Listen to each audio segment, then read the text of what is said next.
This is the dehumidifier in action.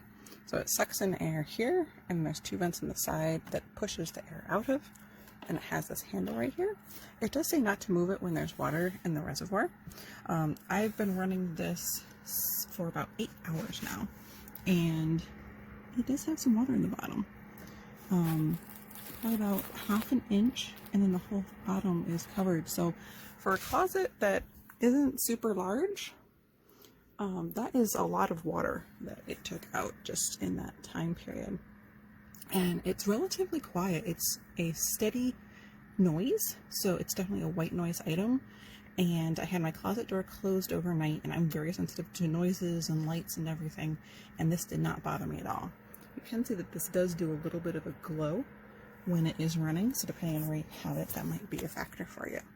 But I am super happy with how much it took out, the quality, and this thing feels really solid and nice. I'm really happy with this for sure. I am so impressed by this that I'm actually going to show you my completely stuffed closet and dirty corner. Look at all this water. This is only 2 days in this size closet, and I keep desiccants and charcoal bags in there all the time, and they absorb a lot of water.